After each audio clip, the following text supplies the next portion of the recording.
right to the city movements in Latin America. And the right to the city involves the basic idea behind a right to the city is the idea of redistributing the wealth that's produced by city to different groups that have not benefited from urbanization. So the redistribution of wealth in terms of housing, in terms of these kinds of things within urban areas. And I work with some right to the city movements in Santiago, Chile. So this is kind of new for me, but I would like to ask, the questions that I would like to, that I'm interested in hearing our panelists discuss is that one, the dilemmas and the obstacles that have to be overcome to achieve representation on city councils for immigrant groups, and two, how once they are elected, do they avoid the pitfalls of becoming absorbed by the system and instead of acting as an agent of change for the system? Because one of the characteristics of American politics is the incredible capacity to absorb groups without really producing significant amounts of change. And so how do you navigate that process, that treacherous process of being in the system and acting as an agent of change? I guess those would be two of the questions that we can start off with. And at the end, maybe we can, after the discussion, we can bring up some more questions. Well, my name is Hadlay. I am right here from St. Cloud. I've been living here for about 9 years, except the time I was away for my schooling. Two questions here. One is, would you be observed by the system once you get elected, right? And the other thing, the challenges. The challenges are very many. It's not easy. Someone, whether he's already established American or new immigrant, to run for an election, it's not that easy. It's difficult by itself. The decision itself is very difficult, and so daring to run for an office is not an easy point. Running is also itself a complicated system. We have been new to this country, and at the same time, people we are running against are people who are born here and have run for office for a long period of time. So they know the system, how it works. They already established their demographic targets. They already know their contacts and networks. So that's the person we are running against. Having said that, because of the new immigrants fled to the city and to the state itself, as Noor will say, it really came clear to us that we need to have some representation. It's either in the city or in the state as well. The representation will not necessarily be for a special group. It won't be necessarily for Somali or other immigrants. It will be all the people who are living in your demographic area that you represent once you get elected.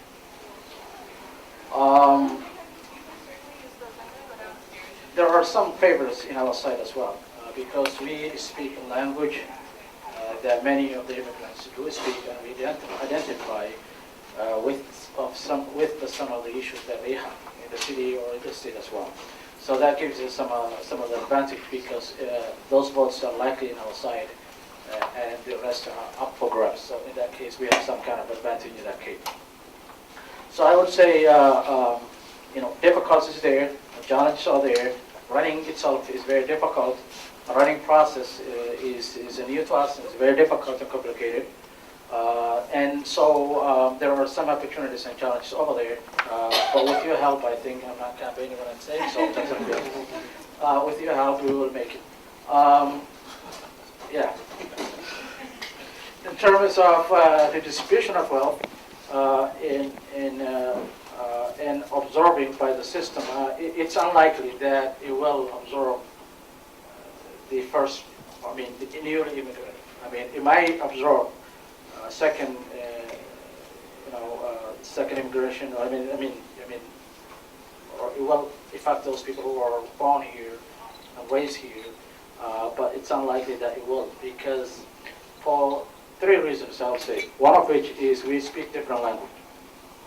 And so we came with different perspectives and different thinking that of the system which is over there. So that gives us a different kind of lifestyle. And I think a second is that we represent, and we came from a lower strata of the of the economic ladder here.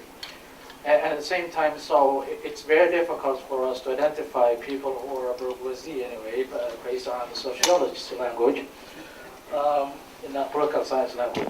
And so, income level, language which is simple and it has openness to the doorway for a lot of different thinking than the established one. So I would say it's unlikely that we'll absorb. To my thinking, I'll pass to Mohammed. Thank you, Kulane. Thinking about, are you going to become the agent of change? It reminds me of more than a decade ago, when I was welcomed to the DFL by the late Senator Paul Wellstone. As you all know, he's someone that you can relate to, someone who is so passionate about addressing the issues of everyone so that they can succeed in life. As he said, we do better when we all do better.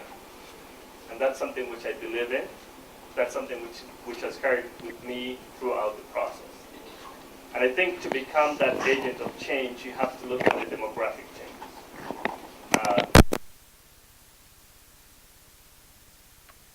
Have changed, the priorities have changed. So now the question is, what is next? That creates people to become more involved, engaged, so they can address the inequalities that exist in the society. We have got the highest disparities than any other state. Let's mention education. I'm sorry, I'm going to be leaving quickly today. I've got a school board meeting, which we have to approve some critical, like the teacher's contract, principal's contract. I'm also a school board member right now in Minneapolis. But I feel that there's a huge challenge. Our kids are not succeeding. There's lack of opportunity for the youth in healthcare, in housing. And we as a society, we cannot progress without helping everyone. So that collectiveness, that togetherness is what I believe will bring that agent of change in ourselves. And that being pushed by people who really need the help makes a big difference. It's not about one person being put in office. It's about that whole community moving with you to the office. And I think that's how I will put it in a simplistic perspective. I forgot to mention, Mohammed Noor is, I believe, the first Somali member of the school board in Minneapolis. Is that correct? Second. Yep. Second one. Last year's victories by 3 persons from recently arrived immigrant families was really big. Was there, what was it that is there something that's changed in Minneapolis to make this possible, and to make your races possible, to make you viable candidates? Is something that's changed along lines of generations, along lines of the economy, along lines of race relations, of organizing? What are the changes that have taken place in Minneapolis and St. Cloud, respectively, that explain how it is that these changes have taken place and are going to happen? They're going to take place more.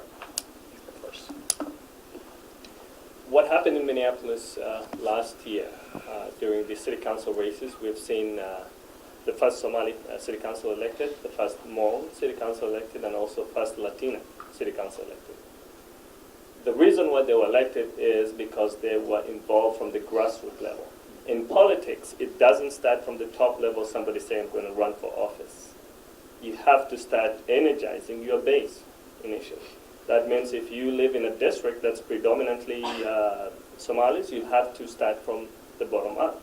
You'll have to bring people to the caucuses. They have to become delegates. Then they go to the convention. So that's a dynamic that is changing right now. Just to give you my example, last Saturday, we went to a convention. For the first time, the people who were in that convention looked different.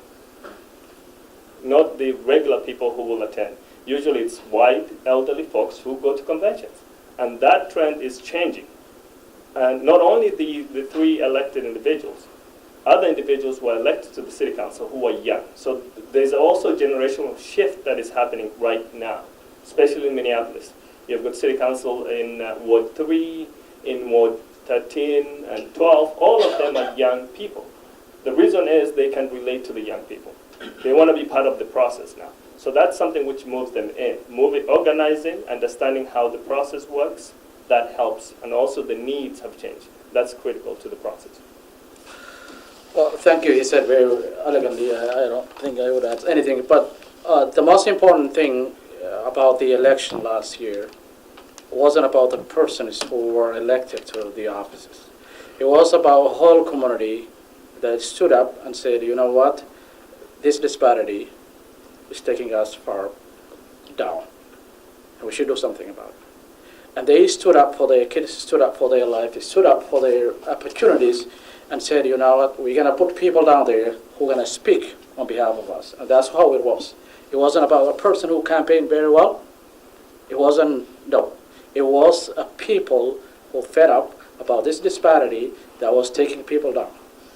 That's how it was. And at the same time, and that's the challenge that came with the disparities. When there is a disparity in education, disparity in wealth, disparity in housing, disparity in anything, I mean, people have opportunity to rise up and say enough is enough. We're going to stand up and put someone who can speak and relate to us in office. What happens is that when people, real ordinary people, don't involve in politics, is that few powerful individuals hijack the system. And they create dynasty. They create dynasty for themselves. And at the same time, because they don't live your life, they think they know better than you. So they design programs that don't work for us, or for you, or for those people, that doesn't help or fix the problems of disparities. So in that case, real people, students, mothers, fathers, actual real retired people coming to the polls and to the convention and to the caucus. I was watching the convention last time, 60p, and I've seen many older people standing up on their feet, voting 5 times, staying there up to 5 o'clock, I think. So that says something more greater and bigger than Muhammad Noor is running for an office. So that's what it is. Actually, everybody in this country, or especially, as Muhammad Noor elegantly put it, is that we have highest disparity in this state, in the country, but at the same time, it's for us whether we want to put people who can relate to our problems and be in charge of our driving seat. I mean, it's that simple. And one of the things that he forgot when he said people who show up in the conventions and the politics are white, older people. Actually, he forgot to say retired people too. Yeah, they are mostly retired because they have the luxury of time to do whatever in the politics in the arena. So that will happen. That. I didn't say that. I'm just kidding. The other question I had is thinking about Dr. Filian's point that it wasn't just people of Somali descent that have been kind of gaining representation in the system. There was also people of Hmong descent and also Latinos that have been elected to city council seats. Has there been, and this is a question that's always kind of interested me, all these new immigrant communities of different origins, has there been collaboration across these different communities, or is it more kind of individual communities electing their own representatives? Is there kind of a coalition building process going on at the grassroots level across? So I see a lot of literature on Latino marches for immigration rights and these kinds of issues. And then I see other things regarding people of Somali descent. Has there been kind of cross-group collaboration, if you will, if you think about it in those terms? Are you going to say that? It's not normal for the immigrants group to come together and address the issues, bring those issues as a one group. So the Latino or the Somalis or the Hmong, usually each group organizes itself. And sometimes there's a process where they may come to merge. You know, there's a place that they will come to meet because of this is where they're headed, and the other group is coming through the same process. But initially, it doesn't start from the bottom to bring it to the top. So once that relationships are established, then that is when it becomes a collective issue. Regarding my race myself right now, it's a process of bringing all the students, the immigrants who live there, the new Americans, and also the progressives who want to see a change. So it's more of creating more collaboration. Not only I as a Somali, I'm not running as a Somali candidate, I'm running to represent the whole district. That means addressing each and every constituent who lives in the district. So sometimes people look at me and say, he's the Somali candidate, or he's running to represent his own people. But that's the misnomer, because people have to understand when somebody runs for office, their passion is to represent everyone who lives in the district and actually solve the issues of the entire district. So that's something you have to address it as a candidate. I think he said the most important. But one of the things I want to add is that it's not only immigrants, but also students have the same feelings. They have been disconnected from the system for a long period of time.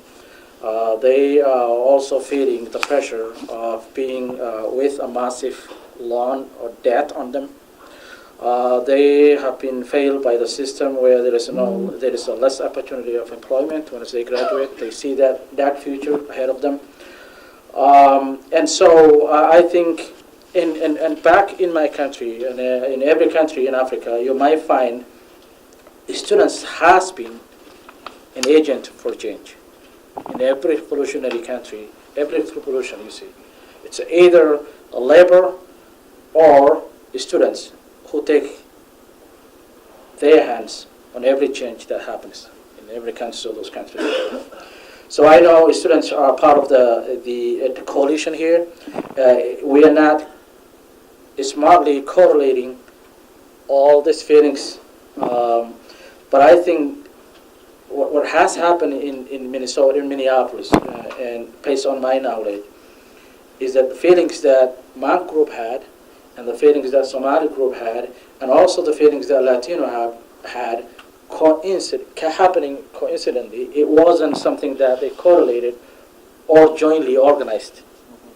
It's just a feeling that each one of this group had, or also students were part of it. In every campaign those people had, students were forefront of those campaigns. So I would say students are the first to be the agent of change in this kind of process. As you're both well aware, immigrants have been quite active in some of the most recent forms of labor activism in Minneapolis and recently in St. Cloud. I'm thinking of organizations like SCIU, SATOOL, organizes immigrant retail workers. You have the Livable Wage Campaign, which involves Ethiopian, Somali, Latino, white, low-income workers. AFSCME now involved in, we had this morning a panel on the child care workers and the role of organizers like Gab Ibrahim and Hawa Gure in organizing child care workers in the Somali community. And we have, of course, here the Greater Minnesota Workers Center, which a number of us are a part of here, myself, Abdullahi, Jaamacadda here in the audience, Case Kudek. And so there's now this labor activism is not just happening in Minneapolis, but around the state, and increasingly involving immigrant workers, especially low-income workers. So I'm kind of wondering, what kind of a role do you think unions or worker centers have played in support of immigrant candidates, either last time around or this time around? And will they be playing a big role in future campaigns for newly arrived immigrant candidates?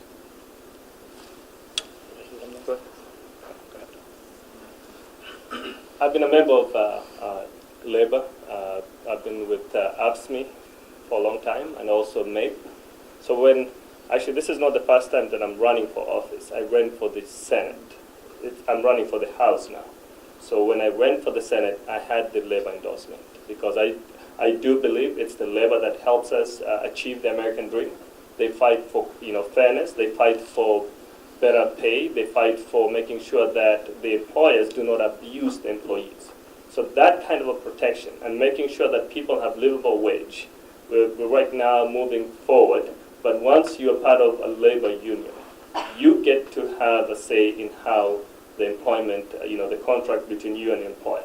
So that gives you empowerment. That empowerment helps individuals become part of the American dream.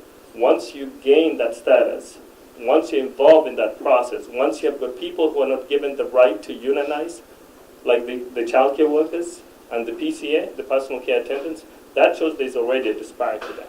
And somewhat, it doesn't help as a society to grow when people are denied the rights that they want. So for the laborers, it's always great that they involve the new Americans into the process. They involve everyone. They're creating a broad coalition of people so that they can address their challenges. I think if the labor is involved, some of them are thinking about endorsing my race, but it will take some time. Nobody was endorsed last Saturday, so they'll try to keep out. But I think they understand. By bringing each and every community into the process, that's how the labor union succeeds. Well, I think he said it very elegantly, but what happens in this country is that once you arrive to this country, you start from the bottom. You work jobs that Americans don't like to work, child care, PCAs, sweet shops, and factories, meat packing factories and all that stuff. So that's where we start working. And when we work from those areas, and we don't have the protection needed for our community, especially when I'm saying for our community, for Somalis, they work on these areas. It's given. And what happens is that because they have limited English skills and limited working skills or work history, so they then start from working, so they start working from there. When people start working from there, they don't have the protection that they need. I have been involved in Greater Minnesota Worker Center since the start. I have been listening to many. I've listened to many stories. People getting injured, people hired unfairly, people fired unfairly, people denied their rights, people deceived.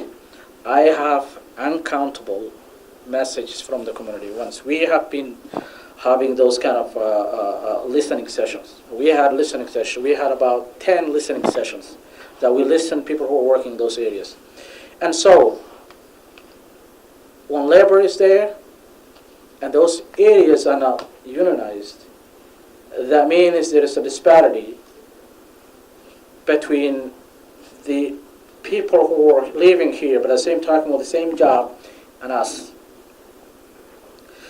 When you listen to those people, they will let you know that people who are from this country, maybe when I'm saying from this country, people who are here, generational, original, and people who are immigrant are not treated the same in the workplaces in those areas. So organizations like Greater Minnesota Worker Center and unions are advocates for such people to get unionized and their protection to be strengthened.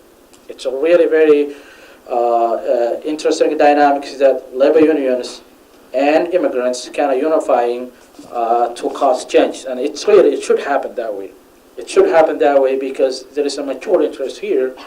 Unions are there to defend workers, and these people are having problems. So it's just a given mature interest over here. So I have been involved in this area. It's interesting that I hear Muhammad Noor is endorsed when he was running for the Senate by labor union. I would love the union to involve in community issues because they stand for the rights of those people working in those areas. I guess a final question for me would be, where do you envision, first of all, I guess two questions. How does representation on the city council, what can the city council do, a seat on the city council do to address all of these issues that you have just raised? Because a lot of these issues you have raised are issues that have to do with social class and have to do with the questions of people, it doesn't matter what ethnicity or origins, being exploited. And so how can the city council move to, in what ways can the city council move to promote these kinds of changes you're talking about, and what role do you see for yourselves in promoting these kinds of changes? on the city council. I guess for Muhammad, it would be let's go with the House heads play. Well, because he said city council, I have to start with it. Yes. Yeah, there is a very little role that city council person plays, to be honest with you. But at the same time, there is a bigger role that it can play in terms of making understanding between communities and businesses and also community as well. I would say there are many things, but I would say a little bit of it. Process of integration, political integration is key. I can see many students down here, and I just wanted them to run better offices once I am elected. I just wanted them to say, Abdul got elected for city council, and tomorrow I'm going to run for state house, and I can do it. That's one of the things that we are also trying to develop aspirations for the people who are coming to the community, and also students who are coming out of the schools. Representation. City has a role. Job creation. It has a role to pull many businesses into the area that are paying well, defending the rights of workers. City has some role in that. And so developing a business and community relationship whereby a very good job paying are pulled into the city and people take advantage, and in that case the whole city will be better off, even schools will be better off. When students' parents are doing well and earning better, students tend to do well in schools. So that's one of the things. Clear and new perspectives, bringing new perspectives to the city. Not inherently people who are held in power in the cities are very bad, but because they don't have the perspectives and the experience that we do have, just taking that perspectives to the city will help them design projects that will help uplift these people from their situations. Things like home ownership. Creating a home ownership kind of projects in the city whereby immigrants slowly get into the integrate to the community is one of the things. I wouldn't say redistribution of wealth, but also creating projects that will enhance people who are economically deprived is one of the things. I wouldn't say they are Somalis or Latinos or wherever, but people who are economically deprived, creating projects by the city for them to uplift from their social condition is one of the things that I also intend to develop with the city and the business community. So those are some of the things that we can do. And the most important thing that I want to emphasize is the aspiration point, whereby I wanted more, smart, better, and educationally equipped than me to come out and say, Abdul did it, I can do better. That's the whole point. It's about the opportunity gap that exists in our society. So if you give people the opportunity they deserve, they'll do well. Let's start with education. The state capital has got the responsibility to make sure that we don't have the opportunity gap that exists, the achievement gap that we keep on talking about. So one of my priorities is to create an opportunity where we have universal pre-K. We all know that if we invest in universal pre-K, especially in areas that students are struggling, we will do well, because most of the kids who start kindergarten are ready to go to school. So that's already disparity before they even start schooling. So if we invest very well in pre-K, that will result, good education. If we provide the students wraparound services, mental health, social support, making sure that there's a social and emotional support for the kids, because the state can fund those programs directly to the schools. So the state is where the funding comes from. So by looking at that perspective, we can invest money. We can invest money in creating opportunities like employment, whereby housing, or any sector that you can talk about. If we can be able to invest in those needs, we can dent it. So for example, the state has got the highest student debt. It's the 4th highest in the nation. Right now at the U of M, I don't know if it includes St. Cloud, the tuition is frozen. So there's no increase. That means if we keep on giving the U of M some incentives, if we give them more funding, the tuition will keep on being frozen for a while. That will help more students to enroll and be able to afford the tuition. So that's important than anything else. Once we have a society that is educated, that is invested in their society, we can address the opportunity gap that exists. So we have to know that where rubber meets the road is at the state capitol. And having somebody who can voice for those issues, relate to those issues, somebody who has lived through the process. I've worked for the state for 14 years. So why don't we open it up to the audience to ask questions. I would ask the audience just to please, when you ask a question, keep it short, more question instead of statement oriented. And if you could please project your voice very loudly, unlike myself, so you won't need the microphone, because otherwise we're recording this event and we'd like to get the questions heard by the video, so people know what the question is that these two gentlemen are answering. So would anybody like to begin? I'm just curious. A little bit louder for everyone. I'm curious what the paths your careers have had that led you to being passionate about a career in politics and choosing to run for public office. I think since my arrival, almost 15 years ago, I started working in the neighborhood. So I got involved in my neighborhood organization. I was elected as a board member in the neighborhood organization, so you start learning how the city government works. I worked for the county, so I started learning how the state works, because through the county, you are implementing what the state brings to you. And then I started to work for the state. So somebody tells you when you're at the county, they tell you have to go to the state to fix the problems. So when you go to the state, they tell you have to go to the capital to fix those problems, because they implement the policies that the legislature brings down to. So I've seen that level of engagement. At the same time, I've been involved in 2000. I was appointed by Governor Ventura to become advisor to the governor legislature. So that kind of involvement, grassroots level involvement, helping people understand how the democratic process works, bringing more new people to the process. In fact, when I started, we were only 10 people who were people of color who were involved in the crowd, so that they understand how the system works. Once that happens, you bring more people. Each person brings more people. So now everybody understands. They are now involved, engaged. And once you create that dynamic, yourself, you get sucked in. And then you decide, okay, someone has to take the opportunity to run for office and create that opportunity for others behind me. So when I ran for the state senate, it galvanized more people to say, well, we can do it because he did it. We lost by less than 300 votes in a state senate.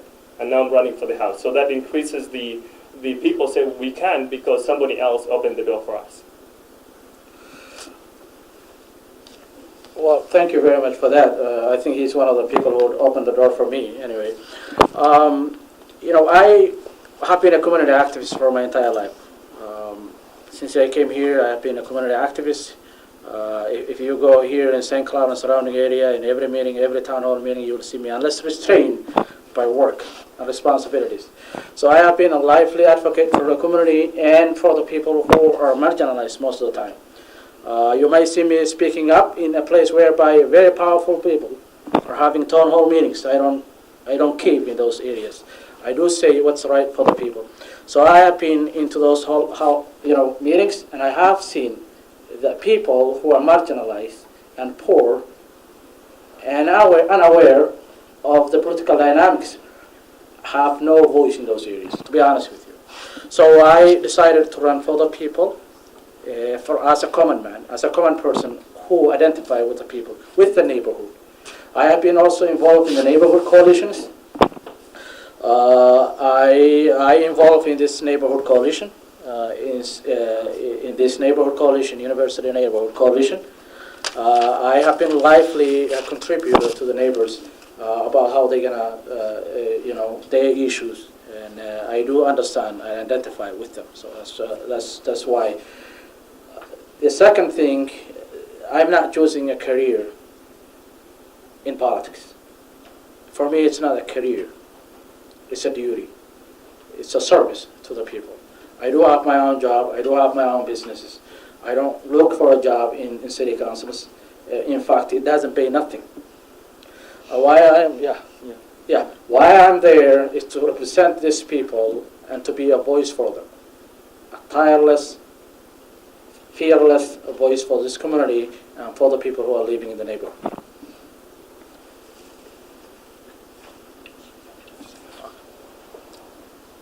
Another question? So both of you have emphasized how you're basically pioneering new communities into the political process, and with that also very socioeconomically lower groups of people. Then do you find then finances for your campaigns to be of a similar size obstacle as far as the ability for you to get elected, as much as trying to empower communities at the same time? I guess to simplify that, do you find the money aspect of the campaigns just as difficult as introducing people to the political system? When I first ran for the Senate, that was an obstacle because my opponent could raise easily more than 40,000, and I had only 7,000. So you can compare how money can buy, office. But that's not the point. Actually, if you have a grassroots level, people who are energized, who are passionate about, your voice, who are passionate about the message that you're sending down, it doesn't matter. Money doesn't create, that level. So, but I understand. In order to run for office, you must have enough resources so you can deliver a message to. Buy anything from anyone, I will ask my issues to that candidate, and if I see he can address issues greater than I expect, or my issues, then I will vote for that person. I will work for that person. I do work for people without money, without anything. I worked for tireless and hours knocking doors for them, and they get elected. And I will vote. I will also campaign for others as well. But that value that came from me, that I see this person can address my issues, is better than me spending money and teaching that I am a better candidate for you. Right. So I don't see money has a value in this. However, we will need some campaign donations to run some of the costs, I think. But it's not. I need a person who can volunteer for me 1 hour, 2 hours a week, or maybe a month, 3 hours, 4 hours, knocking doors for me, saying this is the right candidate for you, and that will say a lot about my campaign than money that I spent.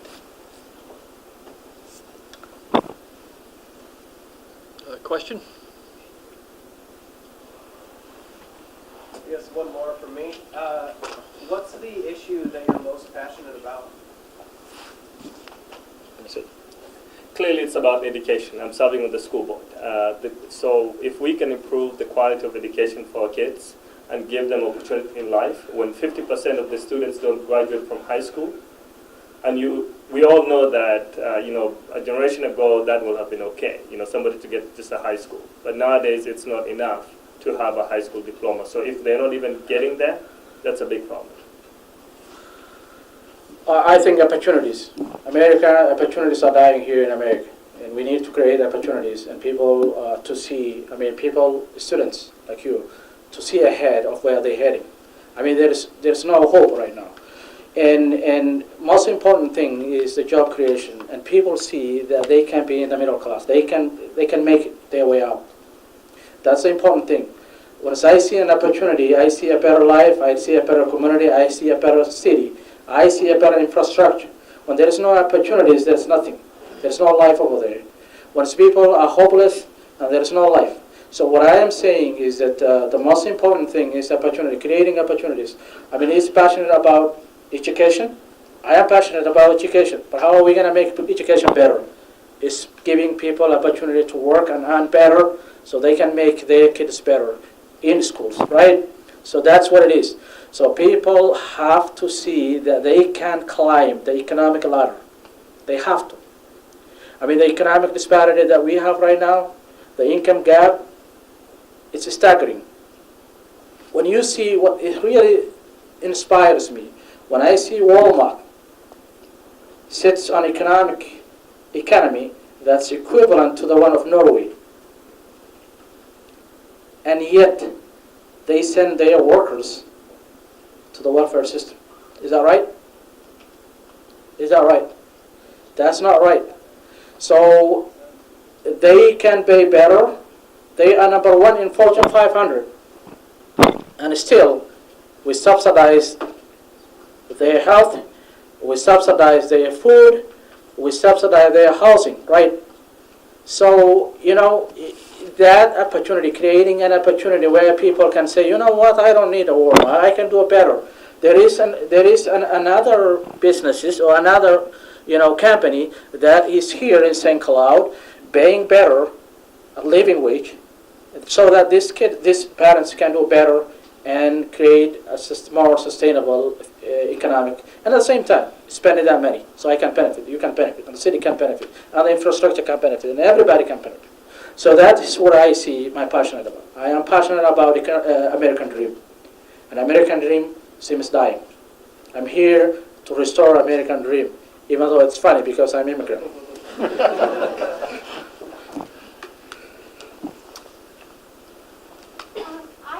I want to listen to you that troubles me and get your reaction to it. Because I'm an educator. I totally believe in education and I believe in opportunity. But the rhetoric that we always hear is everybody can move up.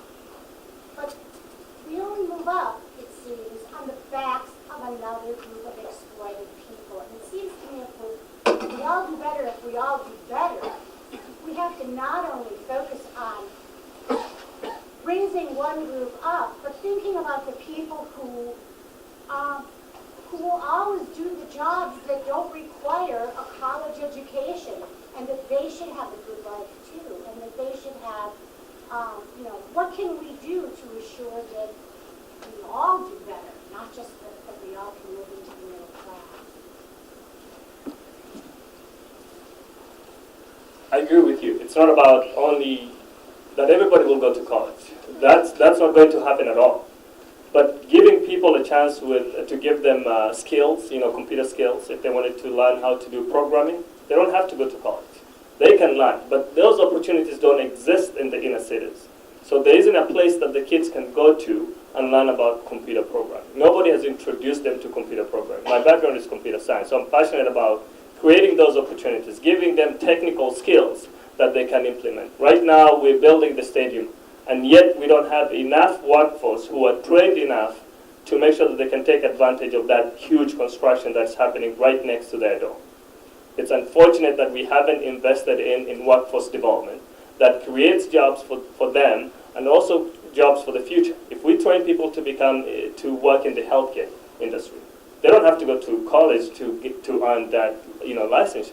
If they wanted to do computing, they don't have to go to college. If they wanted to become mechanic, they don't have to go to college. But that kind of development in workforce development does not exist, and the funding has to be created for those who really need the help. And that kind of structure is what will help our society to grow, even within the schools. We don't have to wait for the kids to get out of the high school and just tell them if you you graduate, you go to college. We can start implementing those projects right within the high schools. So I think that's something doable. That's something that we can all achieve. The resources are there, but it's more of implementation, creating a program that will succeed. Well, all I can say is amen to your statement over there. There is a culture here in the United States, to be honest with you, that college education becomes a sifting mechanism, sort of sifting mechanism, which lends people an opportunity and denies opportunity to others. So it's there. It's a social problem, it's an economic problem, it's a political problem. It's not a city problem. It's a whole country problem.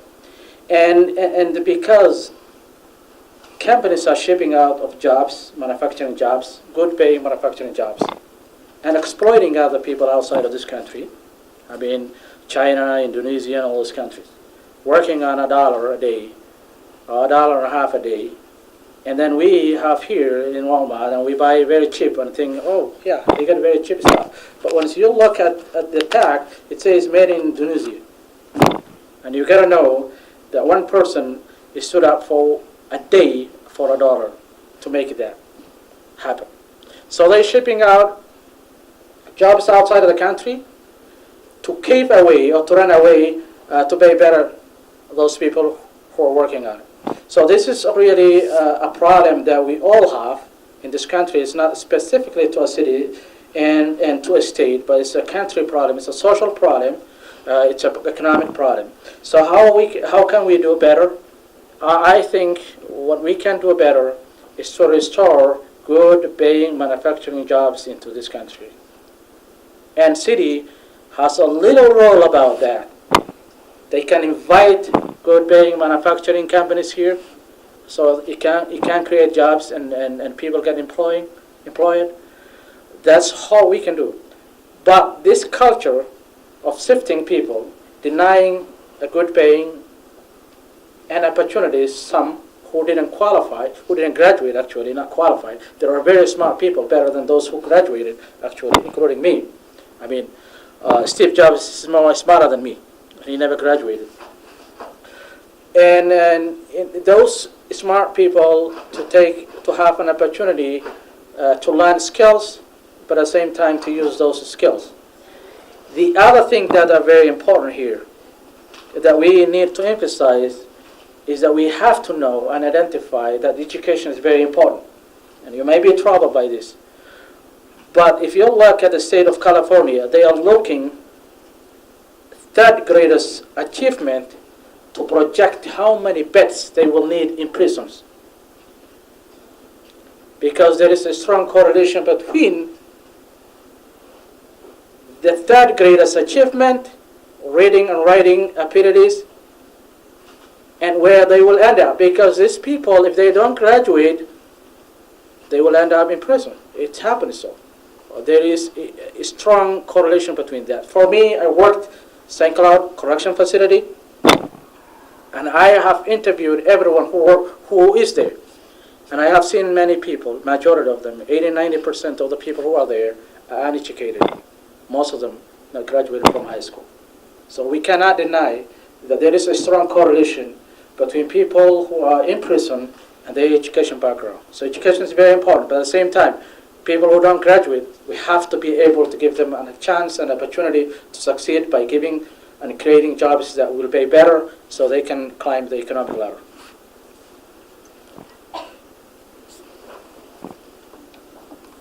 I see I'm getting the signal. Mohammed has to leave to go back to the cities. So first, thank you very much to Mohammed Noor for coming up from the cities.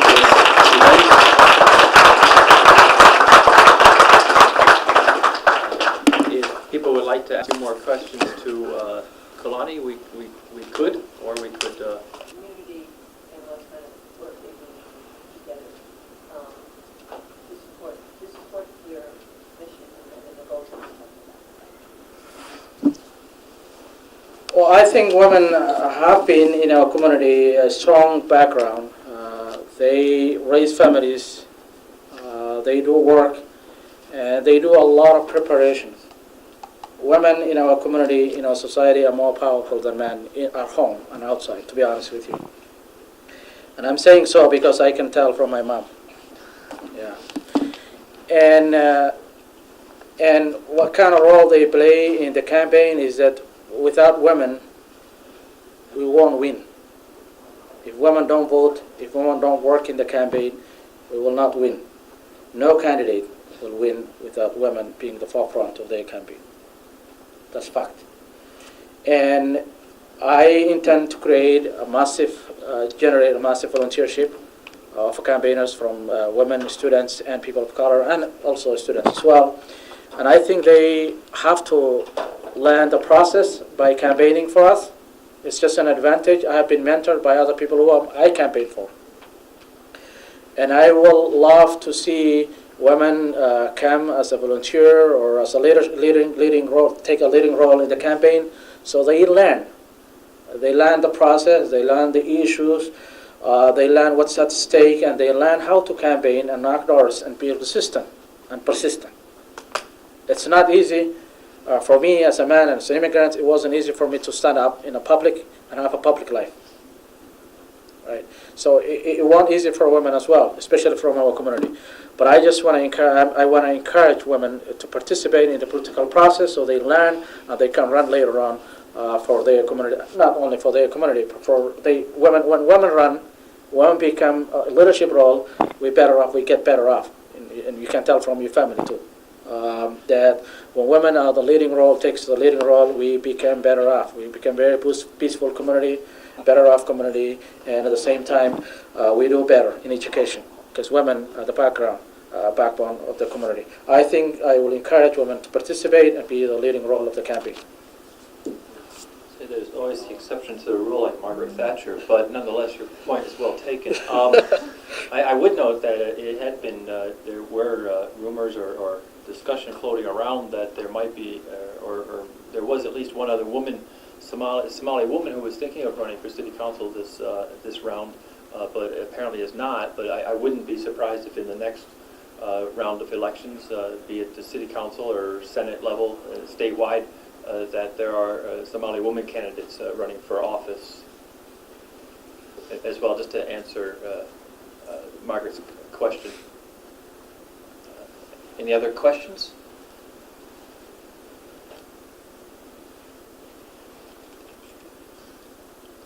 I just want to say one quick thing before we... Our Abdi from, How Abdi?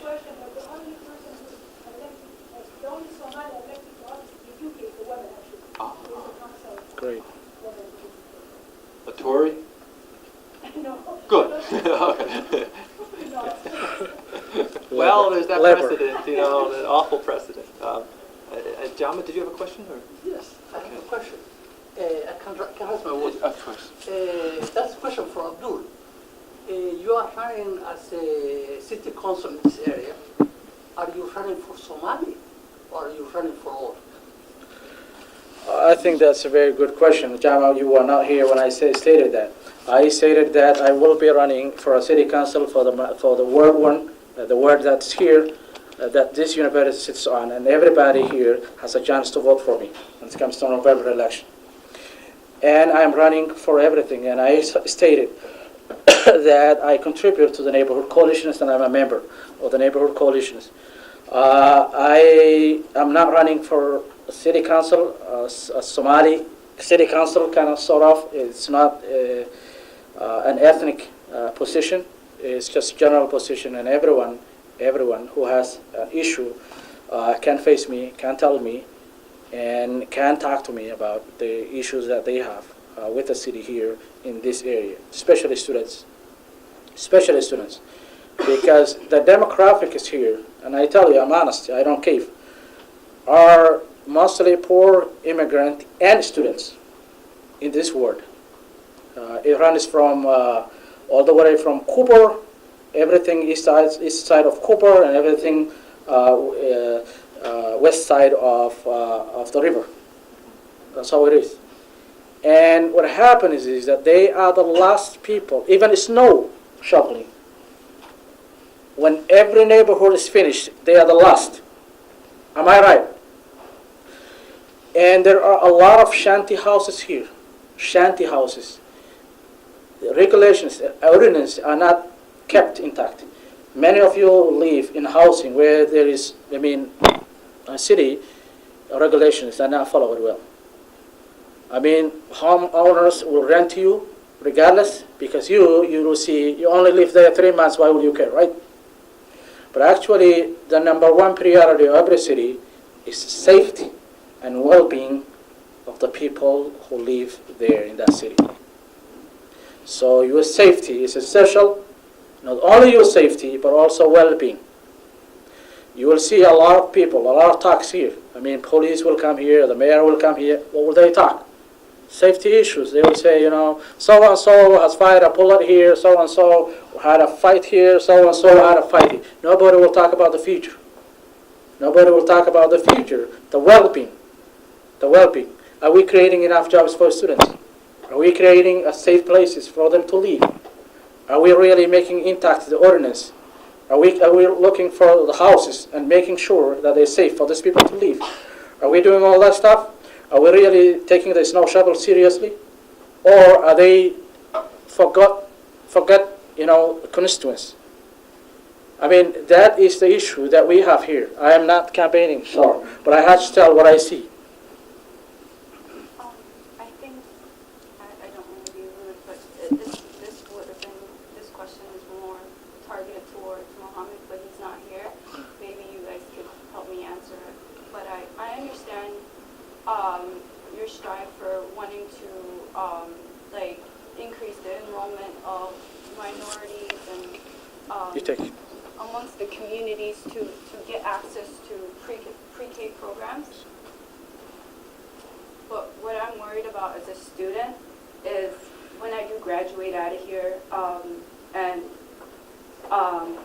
intend on doing something else further on to further my education, because nowadays a college degree is not enough. They say that a college degree is almost equivalent to a diploma.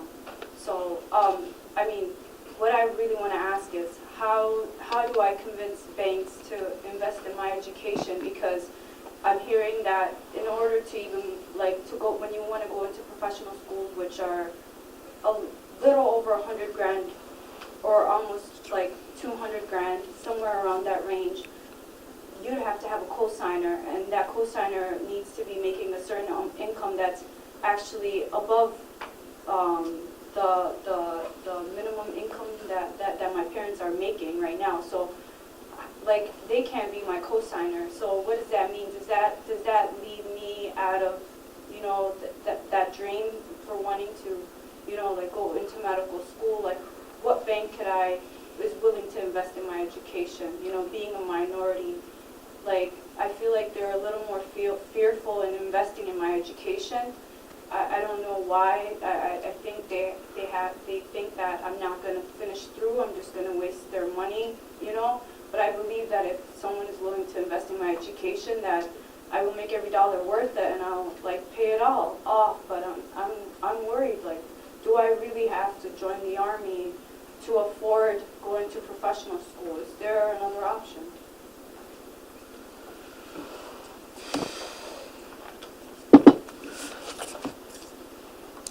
I think that question is not mine, but anyway, I will try my level best. I don't have an answer for you, to be honest with you. It's just the way it is. I mean, not only you, but every student here thinks the same way you are. Are we right? I mean, people thinking, how are they going to invest their father education? How are they further their education? I mean, especially you have two strikes when you are from poor background against you. I had 3 strikes when I was going to school. I was Muslim, I was immigrant, I was black, and I went to a private school, Catholic private school, St. John's University. So I had 3 strikes against me. Everybody thought I couldn't make it. I mean, we were only 2 people in this school. And so, if the more I go deep, the more I see everybody feels the same way. It's just that we are not connected. Right?